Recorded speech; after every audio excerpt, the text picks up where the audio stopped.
A ver, por favor.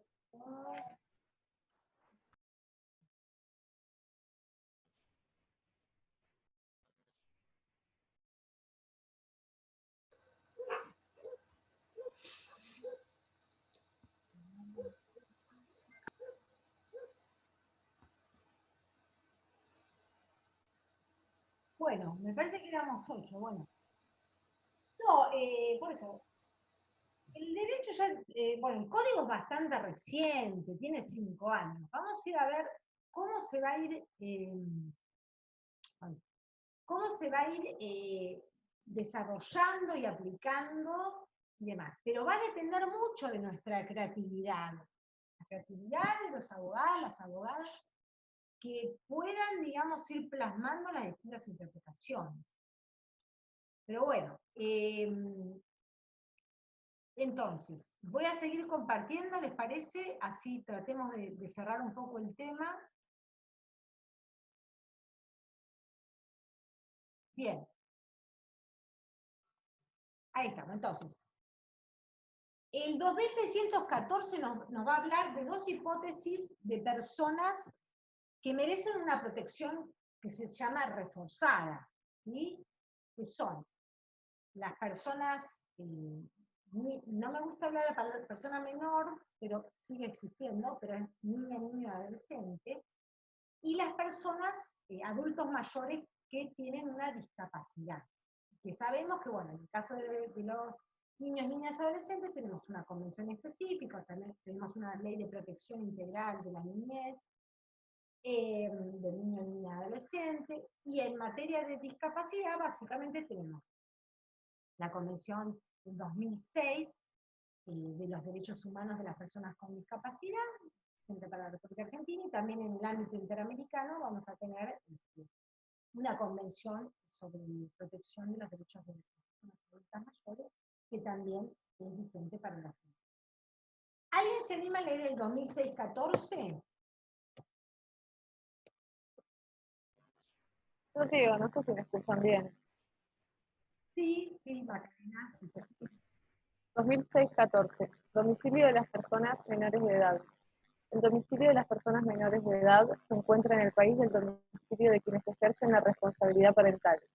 Si el ejercicio es plural y sus titulares se domicilian en estados diferentes, las personas menores de edad se consideran domiciliadas donde tienen su residencia habitual.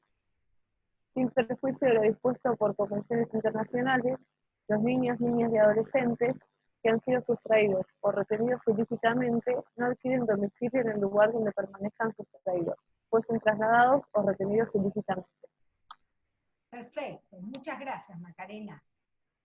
Bueno, entonces, acá lo que vemos, a mí me hubiera gustado que directamente dijera que el domicilio de los niños, niñas y adolescentes es el lugar de su residencia habitual. Pero lo que nos engancha es con el tema de las personas que ejercen la responsabilidad parental, ¿no? Y nos dice que cuando el ejercicio es plural, que en la mayoría de los casos es plural, cuando se trata de una pareja, y esa pareja tiene domicilio en distintos estados, ahí recién aparece esta cosa de que se va a considerar que el domicilio de ese niño, niña, adolescente es en el lugar de su residencia habitual, ¿sí?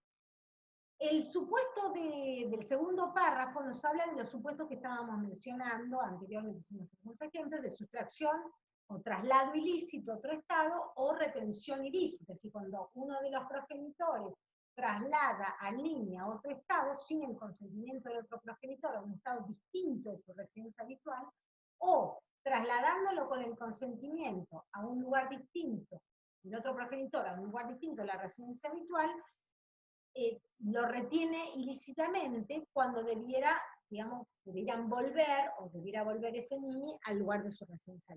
Son las 2 hipótesis que dan lugar a lo que se llama el Instituto de la Restitución Internacional de Menores, que ya lo vamos a ver y demás. Pero lo damos más pormenorizadamente en el Seminario de Protección Internacional de Menores. Entonces, esto es una buena cuestión que está regulado, que en los supuestos de sustracción o traslado ilícito nunca se va a considerar domicilio el lugar donde fue sustraída el niño, niña, adolescente. ¿Se entiende? O sea, el lugar de la residencia forzosa nunca va a ser considerado domicilio. Y en el caso de la hipótesis del 2015, que es para las personas adultas mayores con discapacidad, a ver quién lo lee.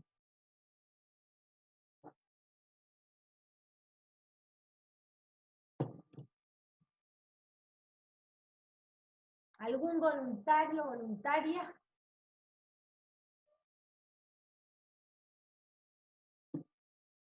Yo lo leo. Bueno. El domicilio de las personas sujetas a curatela u otro instituto equivalente de protección es el lugar de su residencia habitual. Perfecto. Acá no hay duda, clarito. ¿Por qué? Porque obviamente ese domicilio es lo que está más, esa residencia habitual, que es donde la persona sujeta a discapacidad, que padece una discapacidad, se encuentra, es el que le va a dar un punto de conexión más inmediato y que lo va a proteger mejor, ya sea para determinar cuál va a ser el juez competente, para determinar todas las cuestiones relativas a la curatela, como también cuál va a ser el derecho que le va a ser más afín, ¿no? Que es el lugar de su residencia habitual.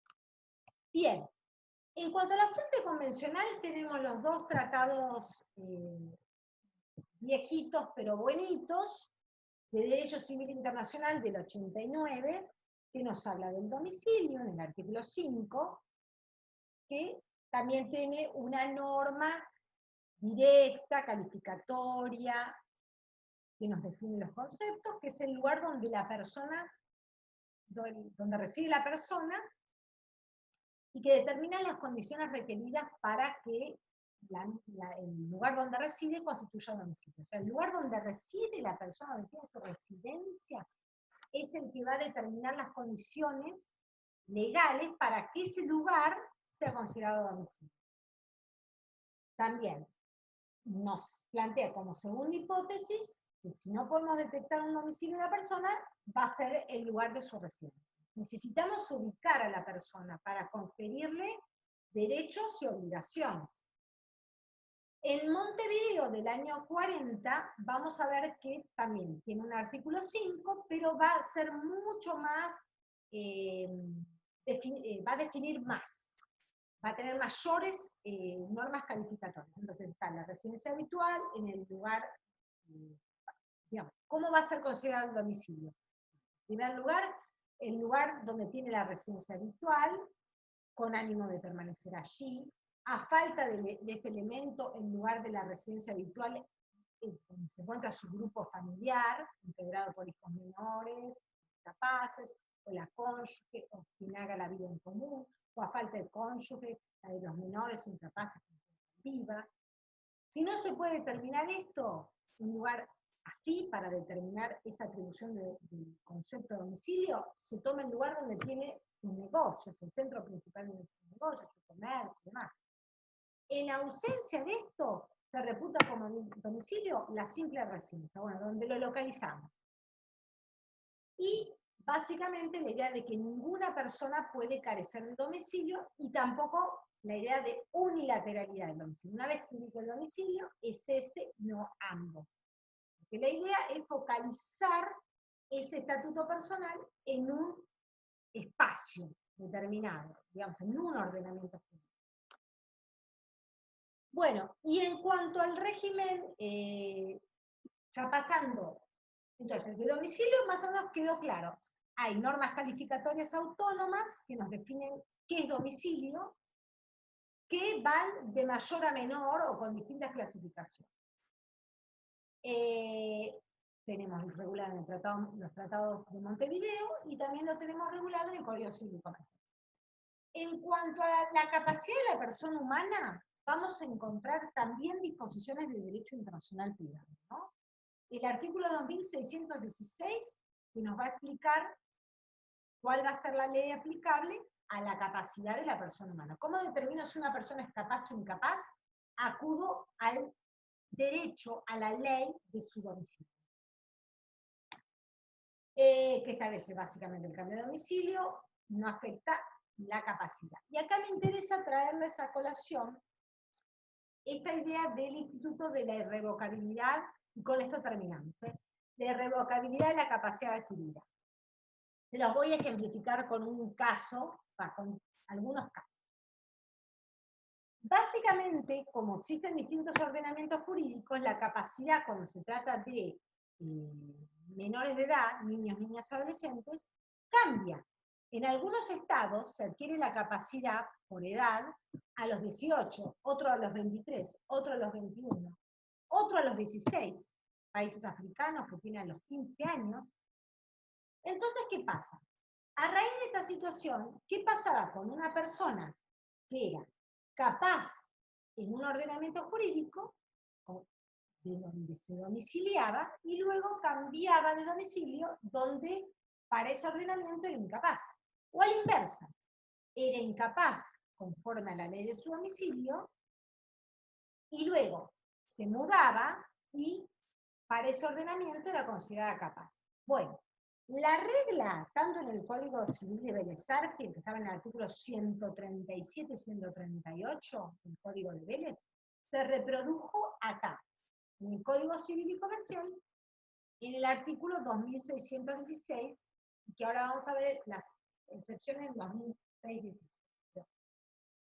Que nos habla de que la persona, una vez que adquiere la capacidad, no la pierde, por más que se mude de domicilio. Una vez que yo adquiero la capacidad, no la puedo, por edad me estoy refiriendo, no la pierdo.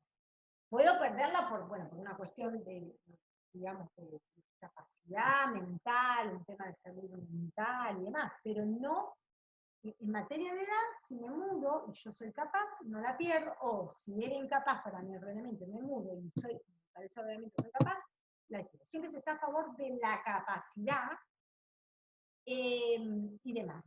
Un caso paradigmático que nos acerca a este tema es el tema Lizardi, que es de 1862, se los menciono, acá está mi influencia, pero tienen que conocer este caso. Es un caso de una persona mexicana, de nacionalidad mexicana, que tenía su domicilio en México y que era incapaz.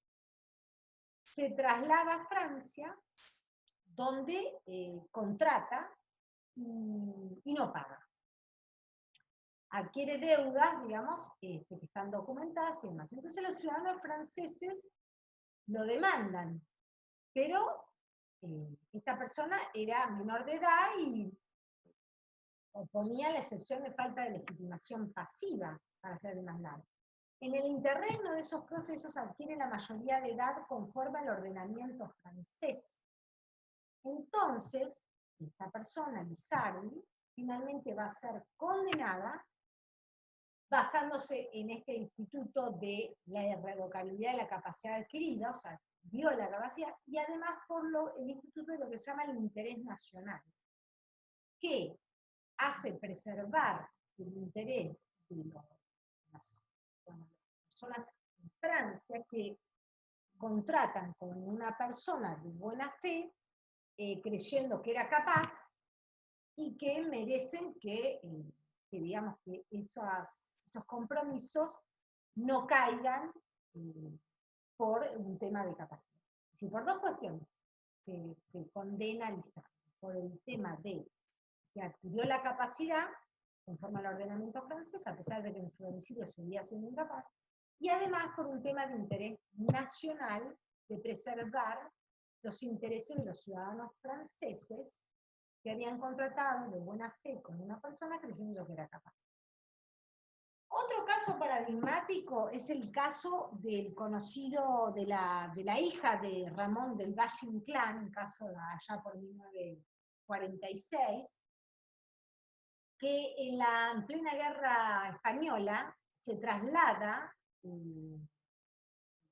la hija, digamos, la manda la madre, ya fallecido el escritor, la manda la madre a Argentina, va a distintos países de Latinoamérica, pero termina en Argentina, y esta chica va a ser, digamos, cuidada por el patronato de la infancia, porque en ese momento era menor de edad, la madre había mandado con dinero y todo, y bueno, pero queda bajo la ley de patronato, y y era menor de edad para el ordenamiento jurídico español, ¿no? O sea, que se adquiría la mayoría de edad a los 23 años. Pero en Argentina, en aquel entonces, se adquiría la mayoría de edad a los 21. Y entonces, ¿qué ocurre? La chica adquiere la mayoría de edad. Bueno, la madre solicitaba que ella volviera a España, y ella adquiere la mayoría de edad y ella quería permanecer en la Argentina. Entonces se arma todo un proceso judicial que finalmente termina dándole, los tribunales argentinos le terminan dando la razón a la hija porque había adquirido la mayoría de edad, conforme al ordenamiento jurídico argentino, a pesar de que en el ordenamiento jurídico español seguía siendo menor de edad. O sea, eso es la irrevocabilidad de la capacidad. El caso Berman es otro caso también de una chica que de 18 años, que se traslada, que era argentina, que tenía su domicilio en Argentina, que se traslada a Israel, que queda embarazada y que le pide a los padres la autorización para contraer matrimonio. Quería pedir la autorización. Entonces, va a tramitar el pasaporte ahí en Tel Aviv, en el consulado argentino acreditado en Tel Aviv, y se lo niegan porque decían que era menor de edad, porque en ese momento en Argentina regía la ley que disponía que la mayoría de edad se adquiría a los 21. Entonces, bueno, finalmente el caso se judicializa y se le dice que no era necesaria ninguna autorización de los padres porque Evelina Berman había adquirido la mayoría de edad conforme al ordenamiento israelí que la establecía a los 18 años de edad. Por más que en Argentina fuera a los 21 años. ¿Sí? Bueno, son casos de mutación de domicilio donde siempre prevalece la capacidad. Finalmente, el artículo 2006-17, que si alguien se anima a leerlo, lo vamos a leer. Bueno, el Tratado de Montevideo contempla la misma hipótesis. El cambio de domicilio no restringe la capacidad adquirida. Lo único que tienen que saber, y el de Montevideo del 89 también. Pero, ¿qué ocurre? El de Montevideo es más limitado que el del 40, porque uno dice no altera y el otro dice no restringe. ¿Qué significa? Que el Tratado de Montevideo, si yo adquiero por ejemplo, si mi ordenamiento que me otorgó la capacidad, me otorgaban una serie de derechos fabulosos de todo tipo, ¿bien? Porque cada ordenamiento, en torno a la capacidad de lo que pueda hacer la persona o los derechos y obligaciones, tiene sus características. Bueno, el de Montevideo nos dice que la capacidad que yo adquirí con anterioridad al cambio queda inalterada. ¿Entiendes? O sea, supongamos que el régimen que me otorgó la capacidad me dio determinados derechos, son esos. No es que al mutar con la capacidad que tengo, digamos, adquiero otros derechos que están en el otro ordenamiento. En cambio, la de Montevideo del 40 contempla, no restringe ningún tipo de capacidad. Una vez que yo adquiero la capacidad que me conceden ambos ordenamientos, y no la restringe.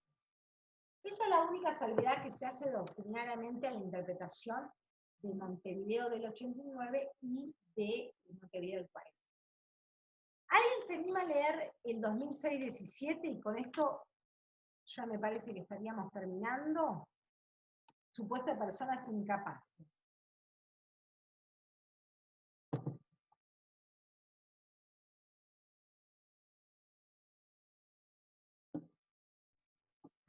Bueno, yo lo puedo leer. Bueno, Leonardo, dale. Supuestos de personas incapaces. La parte en un acto jurídico que sea incapaz según el derecho de su domicilio, no puede invocar esta incapacidad si ella era capaz según el derecho del Estado donde el acto ha sido celebrado, a menos que la otra parte haya conocido o debido conocer esta incapacidad. Esta regla no es aplicable a los actos jurídicos relativos al derecho de familia, al derecho sucesorio ni a los derechos reales inmobiliarios. Excelente, Leonardo. Bueno, ¿qué nos está queriendo decir? Este artículo es nuevo, no estaba en el código de Vélez. Es lo que pasa en el caso que hablábamos igual, en Lizardi. O sea, no se aplica a derechos reales inmobiliarios como es el caso ese.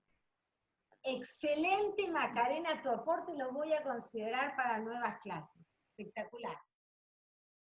No, lo recibiste perfecto, muy bien, porque vos sabés que no está en el código de Vélez esto. Muy bien, excelente aporte.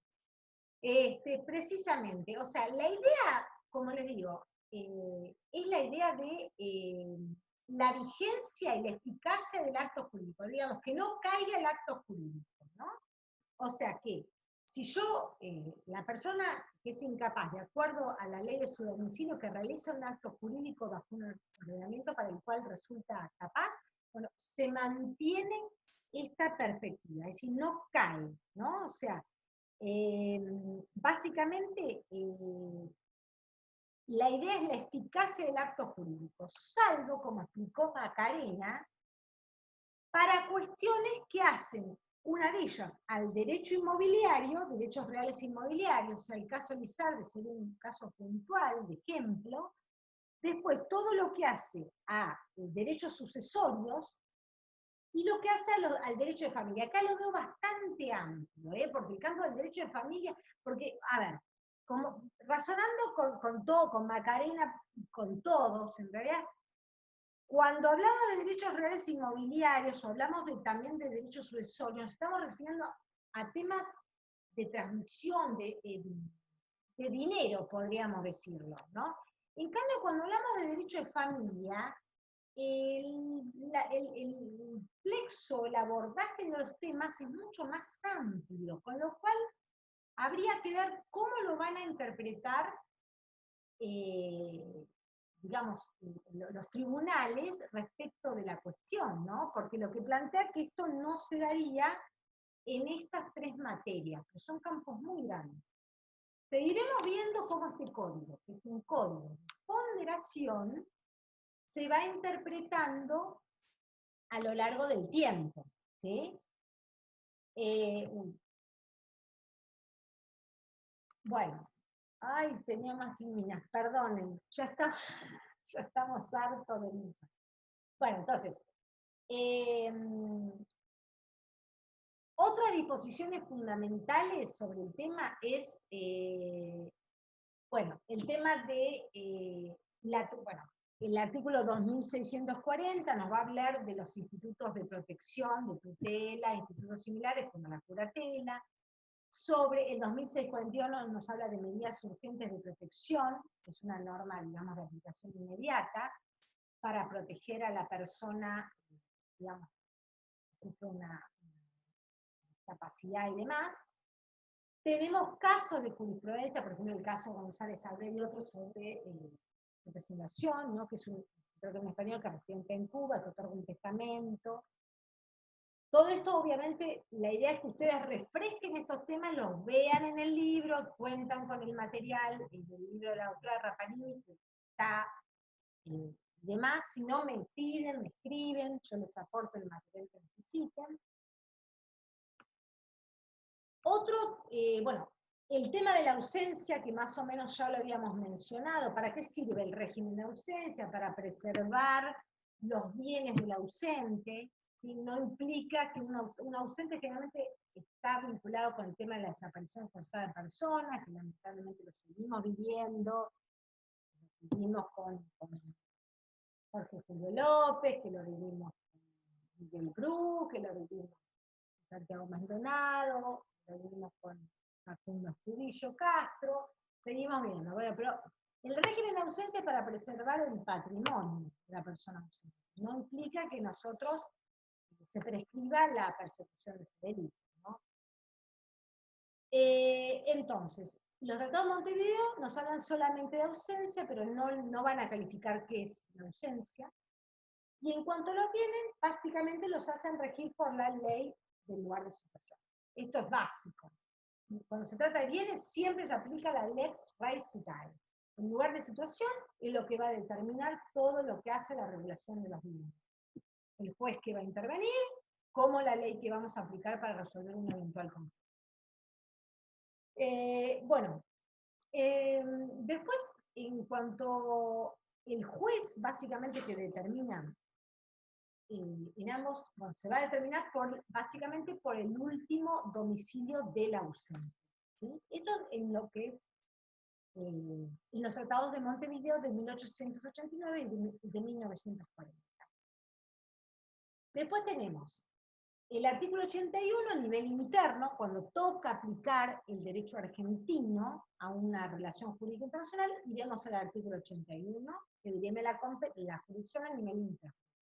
Y tenemos una norma específica, que es el 2006-19, que nos va a regular qué pasa cuando se dan estas situaciones de ausencia.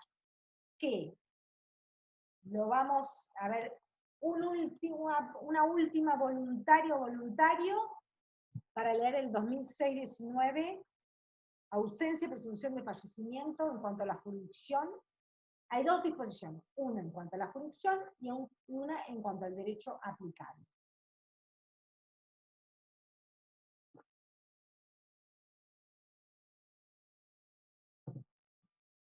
Martín, ¿te animás a leerlo?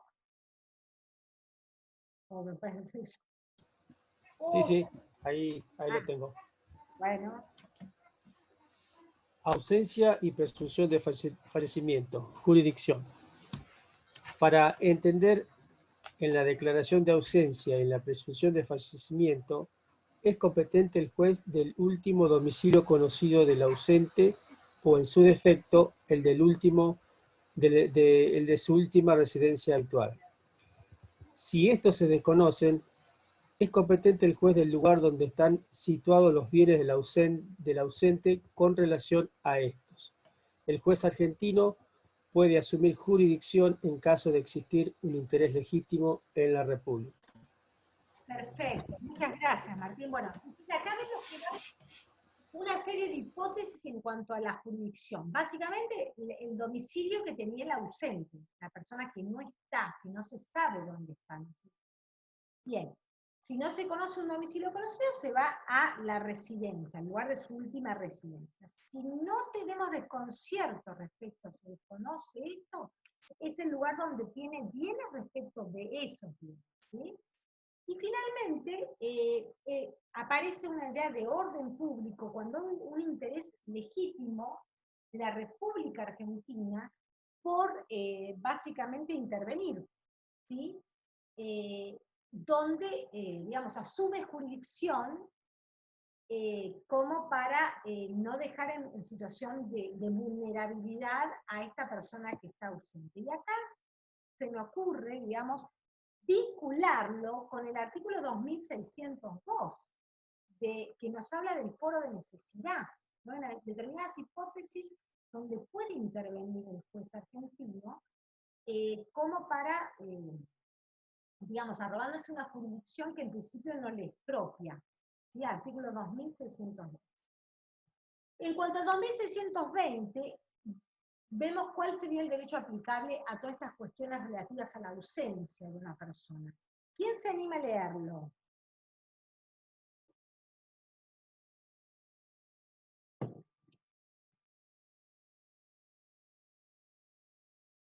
Uy, ya estamos terminando.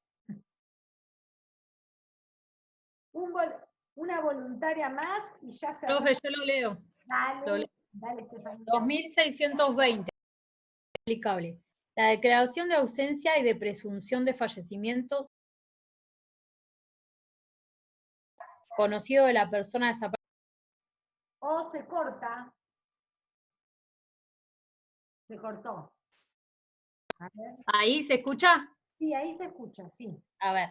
Derecho aplicable. La declaración de ausencia y la presunción de fallecimiento se rigen por el derecho del último domicilio conocido de la persona desaparecida o, en su defecto, por el derecho de su última residencia habitual.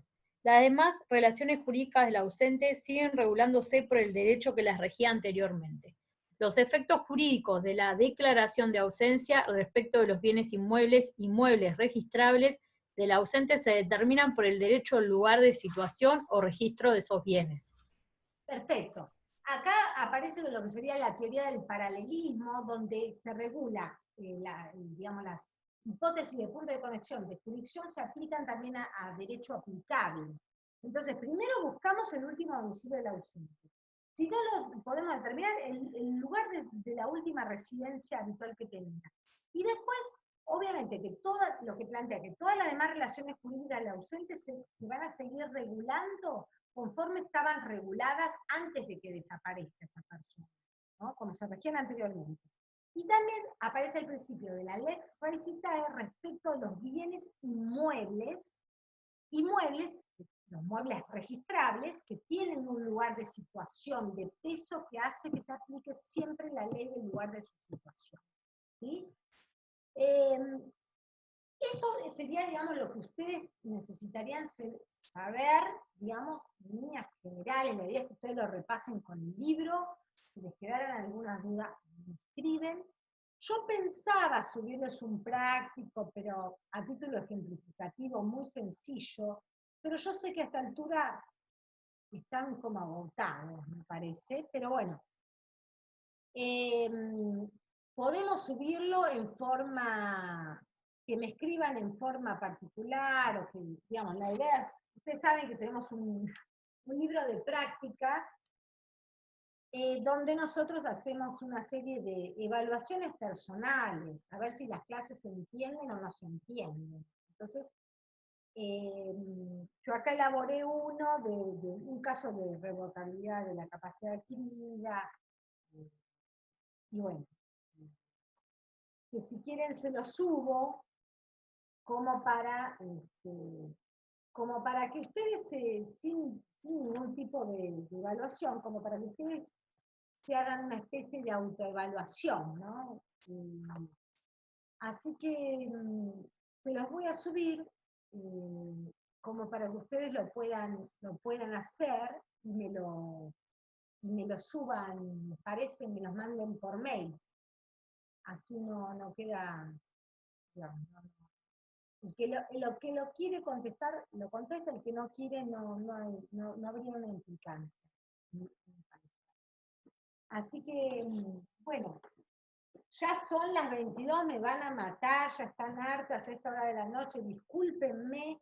Pasa que es difícil elegir entre dar contenidos, no dar contenidos y demás. Espero que les haya quedado claro. Si tienen alguna duda, me escriben. Y bueno, no sé si me quedó alguna pregunta o algo. Si no, damos por finalizado. ¿Estamos bien? Están agotados. Sí, perfecto, se entendió bien la clase. Sí, se entendió bien, profe. Bueno, me alegro, disculpen que me pasé de tiempo y bueno, nos vemos en los próximos encuentros, estoy a disposición para cualquier duda, me avisan, ¿sí? Gracias. Gracias, profe. Chao, chicos. Muchas gracias, doctora. Gracias, Estamos viendo. adiós. Bueno, chaucito. Muy bien.